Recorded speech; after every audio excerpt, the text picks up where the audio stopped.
우리는 지난 시간에 데살로니가 1장의 말씀으로 데살로니가 성도들의 믿음의 생활이 어떤 생활이었는가를 우리가 함께 나눴습니다. 이 데살로니가 성도들은 3주짜리 성도라 그랬습니다. 그런데 이 3주 만에 세워진 이 성도들의 믿음이 모든 사람들에게 각처에 들려지게 되었다는 것입니다. 그러면 이들의 신앙생활은 어떤 신앙생활을 했다고 그랬습니까? 믿음의 역사가 있었고, 그리고 사랑의 수고가 있었으며 예수님의 재림의 소망이 있었다고 했었습니다. 이런 데살로니가 성도들의 믿음을 가지게 된 그 원동력이 무엇이었다고 그랬었죠? 오늘 이들에게 복음을 전하여 준 바울과 그 일행이 이런 모습을 보여줬기 때문에 그들이 닮았다고 하는 것입니다. 오늘 데살로니가전서 2장은 바로 이 바울과 그 일행이 어떻게 복음 사역을 하고 있는지를 설명해 주고 있어요. 이것은 우리 모든 복음 전도자들이 새겨야 될, 또 이 말씀대로 따라 살아야 될 자세임을 말씀하고 있는 것입니다. 그럼 첫 번째, 바울과 그 일행이 어떻게 이 데살로니가에서 하나님을 증거하였습니까? 첫 번째로 하나님을 기쁘시게 하기 위하여 복음을 전했다고 말하고 있습니다. 4절입니다. 이 복음 전도자의 삶이 무엇이냐? 이것은요, 하나님의 일을 대신하는 것입니다. 예수님 왜 이 세상에 오셨죠? 요한복음 5장 17절의 말씀 보니까 아버지의 일을 하기 위해서 이 세상에 오셨다고 말씀하셨습니다. 또 예수님께서는 또 그 제자들에게 자신의 일을 맡기고 이제 하나님께로 가신다고 했습니다. 그러므로 목회자는 예수님의 말씀하신 일을 감당하는 거예요. 이 일이 무엇입니까? 모든 인생들에게 하나님을 알리는 것이지요. 이 하나님을 인생들에게 알려주는 이 전도자의 사명을 감당하는 것입니다. 이 일을 위해 목회자가 되었고 하나님의 일을 위해 부르심을 받았고 서야겠습니다. 그러면 우리 전도자가 가장 먼저 해야 될 일이 무엇일까요? 오늘 본문의 말씀처럼 하나님을 기쁘시게 하는 일을 하는 것입니다. 왜 하나님을 기쁘시게 하는 삶을 살아야 합니까? 우리가 하나님을 기쁘시게 하는 일은 그분의 은혜 받음을 기쁨으로 드러내는 거예요. 여러분, 하나님의 은혜를 어떻게 생각합니까? 우리가 하나님의 은혜를 모를 때는요, 우리 마음대로 삽니다. 그러나 우리가 하나님의 은혜를 경험하면 우리 마음대로가 아니라 그분이 기뻐하는 대로 우리의 인생의 삶을 살아가게 됩니다. 왜 사람들이 예수님을 믿지 않을까요? 그들이요, 하나님의 은혜를 모르기 때문입니다. 그들이 하나님의 은혜를 알게 되면 그들도 하나님을 기쁘게 하는 삶을 살게 되지요. 왜 전도자들이 하나님을 기쁘시게 한 일을 최우선으로 하지요? 그것이 전부이기 때문에 그렇습니다. 그것이 모든 것의 모든 것이고, 이것이 전도자가 하나님을 나타내 보이는 모든 것이 되기 때문인 것이 그렇습니다. 여러분들은 하나님의 은혜를 경험해 본 적 있습니까? 이 하나님의 은혜에 대해서 우리가 여러 가지로 말씀드릴 수 있지만, 이 은혜는 가장 기본적인 하나님의 은혜를 체험하는 것을 말합니다. 사람들이 이 하나님의 은혜를 말할 때에 지엽적인 것을 가지고 기뻐할 때가 있습니다. 이게 무슨 말이냐면, 내가 소원을 가지고 있었는데 그 소원이 성취되었던 것들, 내가 기도했더니 기도의 제목들이 응답되었던 것들, 내가 간절히 원하셨던 그 이루어진 것들에 대한 우리는 아주 하나님의 은혜라고 말합니다. 그러나 이것은 지엽적인 것을 말해요. 그걸 받았다가 안 주면 우리는 떼쟁이가 되고 투정을 부리게 됩니다. 그러나 하나님의 가장 근본적인 은혜는 하나님의 생명을 내가 받았음을 말하는 것입니다. 내가 하나님의 생명과 접해졌을 때 그 생명이 내 속에 들어옴을 느낄 때, 이때 나는 하나님의 모든 것이 되고 하나님 나의 모든 것이 됩니다. 나의 삶은 하나님과 하나가 되어서 하나님의 마음과 생각과 뜻이 나와 교통함을 알게 되는 것입니다.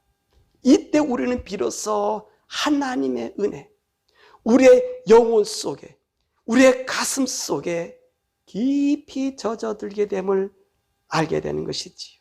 그래서 이 하나님의 근본적인 은혜를 내가 받아들일 때 하나님을 기쁘게 하는 삶이 우리 인생의 모든 것이 됨을 알게 되는 것입니다. 바로 이 은혜를 얘기하는 거예요. 그 은혜가 뭡니까? 나 같은 죄인을 위하여 예수님이 십자가에 죽어서 나의 죄를 없이 해주시고 하나님의 아들로 받아들이는 그 시간을 말하는 것입니다. 이때 우리는 단순히 하나님의 구원의 은혜만 감사하는 것이 아니라 내 생명의 영원함 속으로 들어가는 경험도 우리가 하게 되고요. 영원한 지옥의 죽음에서 영원한 나라, 하나님의 나라 천국을 보기 때문에 그 감동과 감격은 말로 표현할 수 없는 것입니다. 이 은혜에 젖어 사는 것이 바로 하나님을 기쁘시게 할 수 있는 원동력이 된다는 것입니다. 바울이 왜 수많은 고난 속에서도 하나님을 원망하지 않았습니까? 오히려 기뻐하고 즐거워했습니까? 그리고 하나님에 대한 소망이 가득 찰 수 있었습니까? 그런 고백하는 이야기가 있습니다. 바로 그가 다메섹에서 예수님을 만난 사건을 이야기합니다. 이 영광스러운 그 순간, 그의 모든 삶의 전부가 된 그 순간, 여러분, 그 순간을 그는 놓치지 않는 거예요.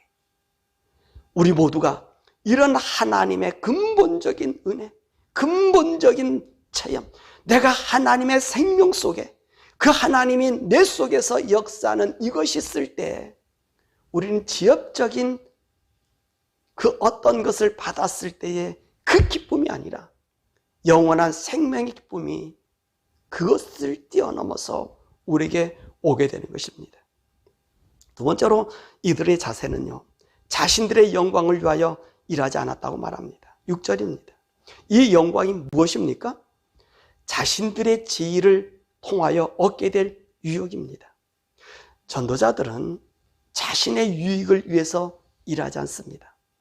많은 사람들이 하나님의 일을 하면서 그 하나님으로부터 입은 은혜는 저버리고 하나님을 빙자하여 자신들의 영화를 누리려고 합니다. 우리는 이런 일들 많이 보죠. 그런데 오늘 바울과 실라와 디모데를 보십시오. 이들은 자신의 영광을 구하지 않았습니다. 우리 전도자들이 조심하고 또 조심해야 할 일이 우리가 하나님의 영광을 꿰차는 일입니다. 우리는 단지 하나님의 이름을 알리고 그분을 아버지로 받아들이게 하는 일 외에는 우리가 어떤 영달도 내가 취해서는 안 됩니다. 사도들과 바울들의 모습을 보면 그들은 이런 말을 즐겨하지. 예수 그리스도의 종, 그리스도의 종, 그리고 하나님의 종이라는 표현으로 자신들을 소개합니다.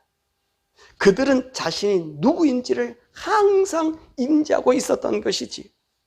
그들은 하나님의 종이요, 예수 그리스도의 종이요, 그리고 하나님의 종임을 잊지 않았다는 것입니다. 그래서 그들은요, 자기들은 경배받을 자가 아니라 너희 모든 사람들이 경배할 분은 하나님이시라고 그 하나님만을 나타낸 것입니다. 바울과 바나바가 루스드라에서 안진뱅이 사람을 고쳐줬습니다. 그랬더니 그 온 성의 사람들이요, 난리가 났어요. 오늘 제우스 신이 내려왔다. 그 말의 대변자가 내려왔다. 그래서 소를 가지고 제사 드리려고 그들에게 몰려왔습니다. 이때 그들이 어떤 행동을 했죠? 자신들의 옷을 찢으며 하는 말이 아닙니다, 아닙니다. 우리는 경배받을 뿐이 아니라 여러분들이 경배하실 분은 하나님이라고 증거하신 거예요. 도교 자기에게 절하는 것도 금했어요. 자기에게 절하는 것도 금했어요. 사도행전 10장 25절을 보면 이 고넬료 집으로 가게 됐잖아요. 그래서 고넬료가 환상 중에 베드로를 불러서 하나님 말씀 들으라고 하는 이 환상을 받게 됩니다. 그래서 고넬료가 베드로를 보고 무릎 꿇고 절합니다.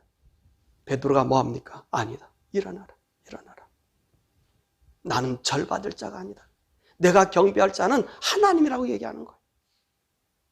그러므로 우리 복음 전도자들은 하나님의 영광을 조금이라도 가로채서는 되지 않는다는 것입니다. 이것이 오늘 바울과 그 일행들이 하나님을 이용한 그 영광을 받는 것을 철저히 배격한 것입니다. 세 번째로 이분들은요, 자신들의 권위도 주장하지 않았습니다. 이 권위가 무엇입니까? 예나 지금이나 이 목회자들, 이런 사람들을 사람들이 존경합니다. 아무리 세상이 타락해도요, 신에 대하여 말하는 자들을 존경하지요. 그래서 이 세상의 마지막 적그리스도가 바로 이런 하나님을 빙자한 사람을 통해서 나타나게 되는 그 이유인 것입니다. 당시의 신에 대해 말하는 사람들은 아주 기이 여겼습니다. 일반 사람들은 이들을 잘 봉양해야 된다는 인식이 깔려 있었던 거예요. 그 이유가 뭘까요? 우리 인간의 마음속에는 신에 대한 두려움이 있기 때문에 그렇습니다. 아무리 신을 믿지 않는다고 할지라도 그 마음 깊은 내면에는 신에 대한 동경이 심어져 있기 때문에 그렇습니다. 왜 그럴까요? 우리 인간은 하나님의 형상으로 창조되었기 때문에 인간은 본능적으로 신을 찾게 되는 것입니다. 그래서 로마서 1장 20절, 골로새 2장 9절에 그렇게 말하고 있는 거예요. 그래서 신에 관하여 일하는 사람들은 일반 사람들이 존경을 표합니다. 로마 시대에는요, 이 종교의 자유를 줬기 때문에 이런 유의 사람들이 참 많았습니다. 그리고 이 로마 사람들은 그들을 인정해 줬기 때문에 이들은 자기 동족이나 같은 종교나 또는 종교의 다른 사람들에게 서로 대우받는 것이 일상생활이었던 것이. 그런데 바울과 그 일행은 이 권위를 내려놓았습니다. 오히려 이들은 이들에게 도움을 받고 산 것이 아닙니다. 본문의 말씀에서 바울은 무엇이라고 얘기하고 있습니까? 9절의 말씀 보면 우리 함께 읽어보십시다. 형제들아, 우리의 수고와 애쓴 것을 너희가 기억하리니 너희 아무에게도 폐를 끼치지 아니하려고 밤낮으로 일하면서 너희에게 하나님의 복음을 전하였노라. 여러분, 바울과 일행은요, 나는 종교인이라, 그래서 사실 이 종교인이라 해가지고 이들이 회당에서 하나님 말씀을 증거할 수 있게 된 거예요. 그런데 당연히 선지자로 취급받았으면 대우를 받아야 됩니다. 그렇지만 그들은 대우받는 일이 아니라 무슨 일을 했다고요? 밤낮으로 수고했대. 일하면서 밤낮으로. 바울은요, 장막 치는 기술을 갖고 있었어요. 그래서 이 텐트를 치면서 하나님의 복음을 전하였던 것입니다. 이렇게 자신들의 수고를 통하여 이들에게 하나님의 복음을 전해 준 것입니다.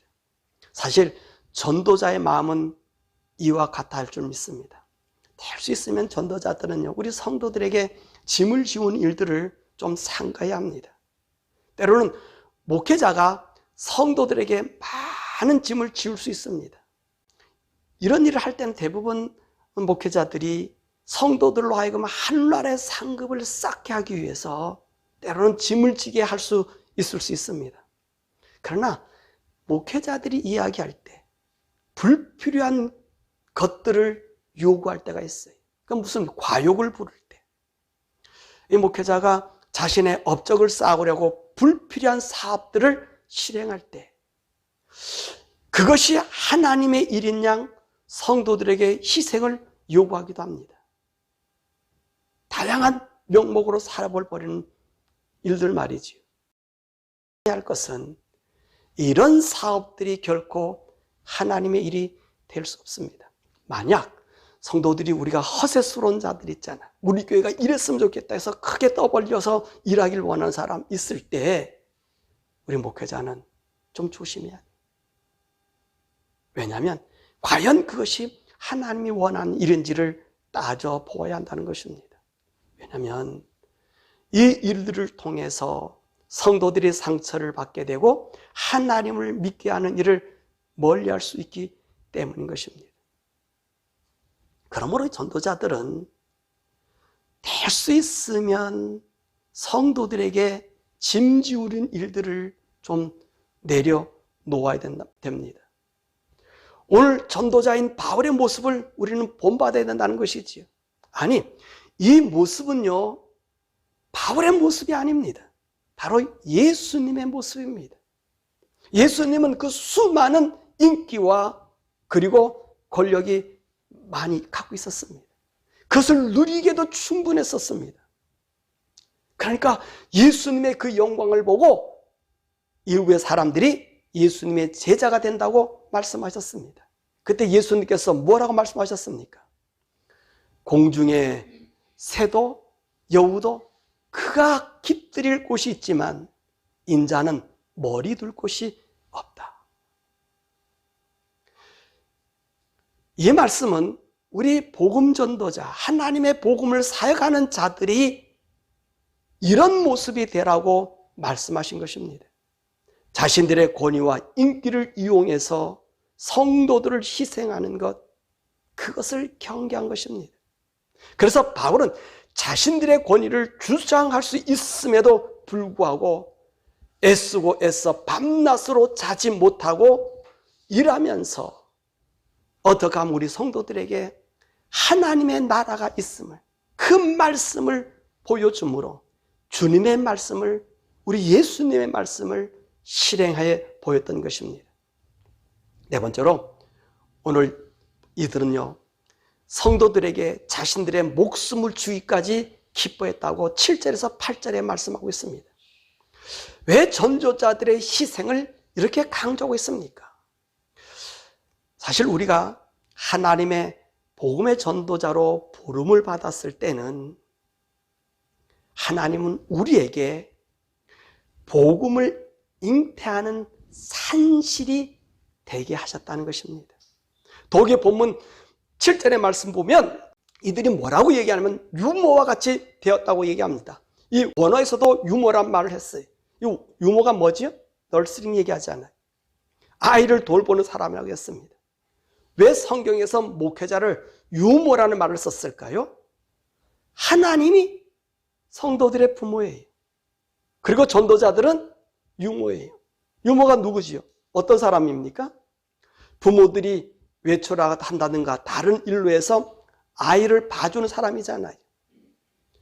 이 유모는 아이들의 교육도 함께 담당합니다. 그래서 이 전도자는 성도들에 대해서 이 유모와 같다고 오늘 바울은 이야기하고 있는 것입니다. 그러면 이 유모의 마음은 어떤 마음이 되어야 될까요? 유모는 부모의 마음과 같아야 한다는 것입니다.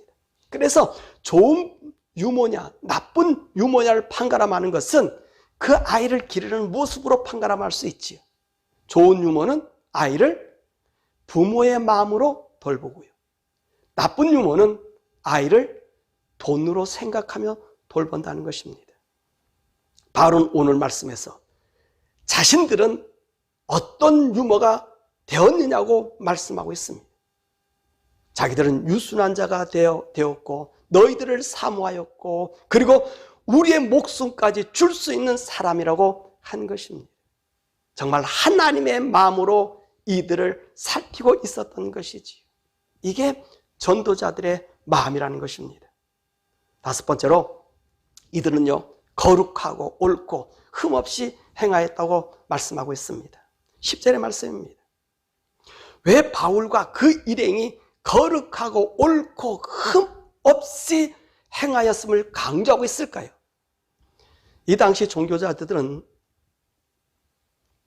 신과 직접 교통하는 자들이라고 해서 신의 사신으로 여겼습니다. 그래서 이들이 원하는 것을 취할 수 있었고 누릴 수도 있었습니다. 우리가 잘 아는 유대인들 말입니다. 이들은 그래도 세상 종교에 비하면 아주 신사적인 사람들이었습니다. 그런데 이 바리새인들을 대하는 사람들의 모습은 어땠습니까? 석에 앉혔고요. 길거리나 시장에서 만나면 항상 문안 인사를 받았습니다. 그런데 다른 종교에서는요, 이것은 당연할 뿐만 아니라 자신들이 원하는 것을 가질 수 있는 권한도 있었습니다. 더욱이 이들은 음흉하게 그지없는 사람들이었습니다. 그러나 사람들은 이들의 비행을 함부로 말할 수가 없었습니다. 왜냐하면 신과 가까이 지내기 때문에 자칫 잘못하면 신의 노염을 살까 봐 그들이 부정하고 음흉하고 추잡해도 일반인 그 모든 것을 받아들여야 했던 것입니다. 이에 비하여 바울과 그 일행은 이런 일을 한 것이 아니라 자신들의 지위를 낮추어 자신들의 손으로 일하며 오히려 그들을 위로하였던 것입니다. 다른 종교 지도자들과 다른 가치관을 보여준 거예요. 이들의 삶이 구별된 삶이 된 것입니다.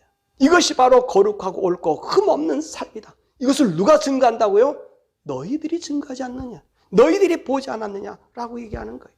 그러므로 이 목회자들의 삶이 이와 같은 삶을 항상 추구해야 된다는 거지. 자, 이런 바울의 모습을 보고 데살로니가 성도들은 어떤 신앙인이 되었을까요?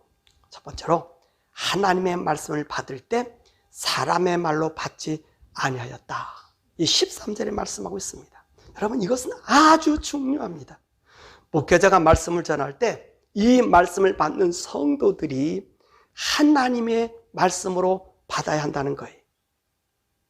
성도들이 목회자의 전한 말씀을 하나님의 말씀으로 받았는지 아니 받았는지를 어떻게 알 수 있습니까? 우리 13절의 말씀 보니까 이 말씀이 너희 믿는 자 가운데서 역사하였다 라고 했습니다. 이 말이 무슨 말이에요? 하나님 말씀을 받은 대로 살았다는 것입니다. 자, 우리가 주일 예배를 하고 말씀을 듣습니다. 무엇 때문에 주일에 그 바쁜 시간, 아까운 시간을 예배로 구분하여 우리가 드리지요? 내가 기독교인이니까? 그리고 드리는 것이 우리에게 약속으로 되어 있으니까? 아니지요. 우리가 예배를 드리는 것은 하늘로부터 오는 새 양식을 받기 위해서입니다. 이 양식이 바로 말씀이지요. 그런데 이 말씀이 정말 여러분의 양식입니까? 이 말씀이 나의 양식이 되었다 안 되었다를 알 수 있는 비결은 바로 이 말씀대로 사는 것입니다. 주일에 우리에게 주신 하나님 말씀을 우리 삶에 적용하여 사는 것입니다.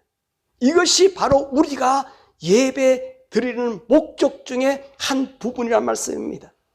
하나님 말씀대로 살 때 하나님 말씀은 우리의 양식이 되고 우리의 믿음의 역사가 나타나게 된다는 말씀이지. 그래서 우리가 하나님 말씀을 받을 때 사람의 말로 받지 않는 거예요. 이렇게 하나님 말씀을 받으면 나타나는 증거가 있습니다. 14절의 말씀입니다. 믿음의 고난이 온다는 거예요. 그렇기 때문에 이 말씀을 받은 사람들은 두려워하지 말라는 거예요. 우리는 지난주에 이와 비슷한 말씀을 들었습니다.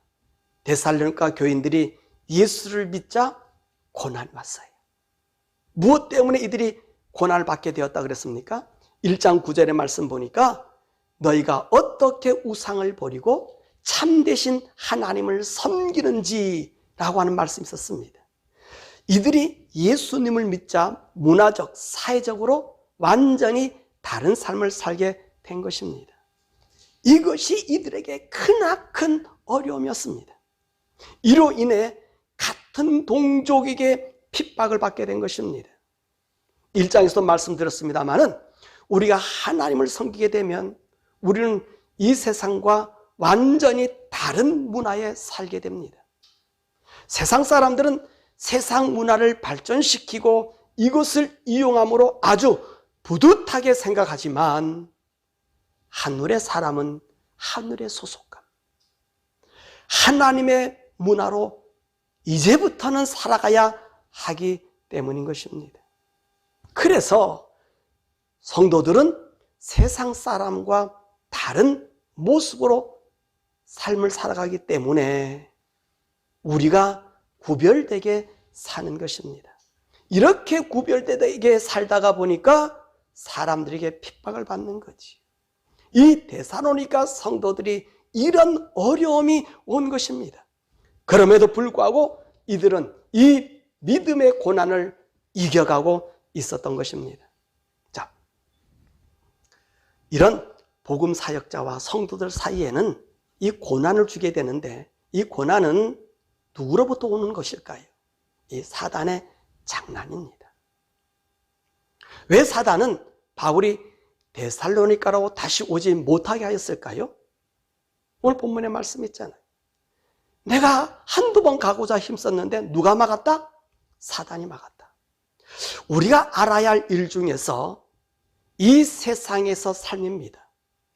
경건한 하나님의 자녀들은 이 세상에 살기가 아주 힘듭니다. 그 이유가 바로 이 세상은 누구의 것이기 때문에? 사단의 것이기 때문에 그렇습니다. 사단이 주인으로 이 땅에 있기 때문에 이 하나님의 백성을 가만둘 리가 없는 것입니다. 무슨 수단을 동원해서라도 천국 백성을 괴롭힙니다. 오늘 본문의 말씀에 그렇게 증명하고 있지 않습니까? 자, 그러므로 이 사단이요, 우리 인생을 괴롭히는 도구를 누구로 사용하고 있습니까? 사단이 직접 나타나서 우리를 괴롭히지 않습니다. 오늘 본문의 말씀 14절과 16절의 말씀 보면 하나님의 복음을 그 당시의 사람들이 믿지 못한 도구로 삼은 것이 누구냐? 유대인들이. 이 유대인들이 하나님의 백성을 괴롭힙니다. 아니, 하나님의 백성을 괴롭히는 것이 아니라 하나님을 괴롭히고 있는 거예요. 이 유대인들이 제일 미워하는 자들이 누군지 아십니까? 바로 예수 믿는 사람들입니다. 그러니까 이 유대인들은 누구의 도구가 된 거예요? 완전한 사단의 도구가 된 것입니다. 그래서 이들의 제약을 뭐라고 말씀하고 있어요? 15절에 보니까 예수님과 선지자들도 죽이고 우리들 복음 전도자들을 쫓아내고 모든 사람에게 복음 전함을 금하여 구원받는 일을 방해하는 자들로서 무서운 말이 있습니다. 자기들의 죄를 항상 채우는 자라고 말씀하고 있는 거예요. 이 얼마나 무서운 말입니까? 하나님께서 이들 유대인들에게요, 자신을 먼저 계시하여 주시고 하나님 믿는 믿음의 길을 주셨는데 그 하나님을 죽이고 하나님의 길을 막는 사람이 된 것입니다. 그래서 예수님은요, 이들에게 무엇라고 하셨습니까? 마태복음 23장 13절의 말씀 보면 이들은 천국 문을 막고 자기도 들어가지 않고 들어가고자 하는 자들도 들어가지 못하게 막는다고 말씀하신 것입니다. 이 유대인들이요, 예루살렘에서만 이 성도들을 핍박한 게 아니에요.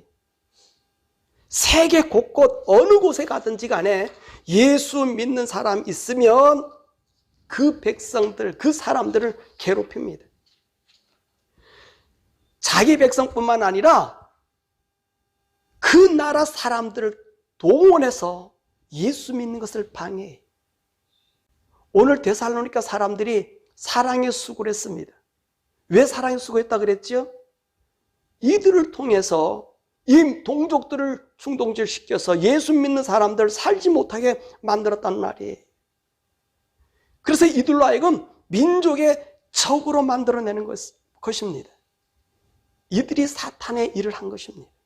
그래서 유대인을 통하여 앞으로는 적그리스도가 나올 수밖에 없는 것이, 이런 박해도 불구하고 데살로니가 성도들은 예수님을 믿기를 포기하지 않았습니다. 사랑하는 여러분, 오늘 사단이 우리 찝쩍거리고요, 우리를 넘어뜨리게 한다는 거, 이런 두려워할 이유가 하나도 없어요. 왜요? 우리는 그들이 하는 일을 알기 때문에. 사단이 교회를 없애뜨리려고 유대인도 동원시키시고요, 때로는 교황청도 동원시켜서 우리 복음을 완전히 가라앉게 만들어버렸어요. 하나님이 전한, 예수님이 전해준 복음이 여러분 수세기 동안 이게 죽어 있었어요. 근데 이 끝날에 우리 하나님 우리에게 복음을 주셨잖아요. 모두가 믿게 하였잖아요. 그런데요, 이 유대인들이 이 하나님을 믿지 못하게 새로운 무브먼트 운동을 벌이고 있는 거예요, 이 친구들이. 그래서 여기에서 적그리스도가 나타나는 거예요. 그래서 타겟을 누구를 두는 거예요? 똑같아요. 마지막에도 우리 성도들에게 타겟을 두고 있는 거예요. 예수쟁이들을 타겟을 두고 그들을 핍박하는 거예요. 왜 그렇습니까? 이 당시에 모든 종교들이 어땠습니까? 서로 유무상통했어요. 지금도 그 모습이 재현되고 있잖아요. 모든 종교가 다원주의로 똑같이 통용되고 있잖아요. 근데 유독 누구만? 우리 기독교인들. 진실로 하나님을 믿는 사람, 그들이 타겟돼서 그들을 죽이는 거예요. 그러므로 이 데살로니가 교인도 그 마지막 시대의 한 모습을 재현시켜주고 있습니다. 그랬더니 이 믿음의 사람들이 오히려 이것을 굴복하지 아니하고 믿음의 역사와 사랑의 수고와 예수님의 재림을 더 소망을 갖게 되었다고 말씀하고 있습니다. 우리가 말씀했지요. 오늘은 복음 전도자에 대한 말씀이었습니다. 바울이 어떻게 복음 전도자의 삶을 살았는지를 설명한 것입니다. 복음 전도자는 단순한 직업이 아닙니다. 예수님을 대신하여 복음을 낳는 산실을 가지고 있는 것입니다. 일에는 참으로 많은 희생이 있습니다. 세상이 이해하지 못하는 경우도 참 많이 있습니다. 수많은 비난을 받을 때가 있습니다. 때로는 가족들도 희생시켜야 하고요, 또한 가족으로부터 외면당할 수 있습니다. 그럼에도 복음 전도자는 그 길을 걸어가야 합니다. 왜냐하면 복음 전도자에게는 하늘을 품고 있기 때문인 것입니다. 이 하늘의 세계를 향한 믿음의 길, 순례길을 걸어가야 하는 것이 오늘 복음 전도자가 하나님께 부름을 받았고 하나님 앞에 그렇게 서원했기 때문인 것입니다. 더욱이 예수님의 재림에 대한 경각심을 일깨워 줘야 하는 것입니다. 우리 기독교와 타 종교가 다른 점이 바로 이 재림의 신앙이라고 했습니다. 더욱이 참된 복음 전도자는 이 재림의 신앙을 세대를 초월해서 증거해야 되고 성도들을 일깨워야 합니다. 이 재림 신앙은 우리 성도의 최종 목표이며 우리 믿음의 완성이기 때문에 그렇습니다. 그래서 베드로후서 3장 12절의 말씀 보니까 하나님의 날이 임하기를 바라보고 간절히 사모하라고 그때 초기 기독교에도 말씀하셨습니다.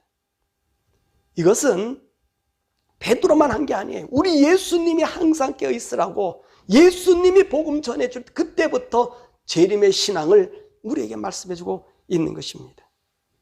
이 재림의 믿음 때문에 우리가 세상과 구별되어 살고 고난을 당해도 기쁨으로 받는 것입니다. 비단 복음 전도자만이 이런 고난을 당하는 것이 아닙니다. 오늘 데살로니가 성도들을 보십시오. 이들의 어떤 믿음으로 살고 있습니까? 바울과 그 일행이 살아갔던 삶의 모습대로 살고 있지 않습니까? 그러니까 우리 모든 성도는 하나님 나라의 복음을 품고 있는 생명의 산실임을 보여주고 있는 것입니다. 이 생명의 산실에는 우리 성령님이 계십니다. 성령님께서 우리 안에 계시고 우리와 함께 동행하시기 때문에 여러분들의 모든 환난에서 우리를 지켜주시고 인도하시고 보호해 주십니다. 그러므로 두려워하지 말라는 거예요. 하나님의 영이 우리를 지키신다고 우리 주님이 약속하시고 우리 주님이 이를 실행해 나가고 계시기 때문에 그렇습니다. 그러므로 이 거룩한 복음의 산실을 품은 우리 모든 성도들은 하나님의 사람으로서 하나님이 기뻐하시고 영광 받으실 감격스러운 우리 성도들이 되어서 두려워 말고 우리의 믿음의 길에서 주님이 재림하시는 날 정말로 영광의 면류관이 여러분 머리에 모두에게 쓰여지시기를 우리 주 예수 그리스도의 이름으로 간절히 축원합니다.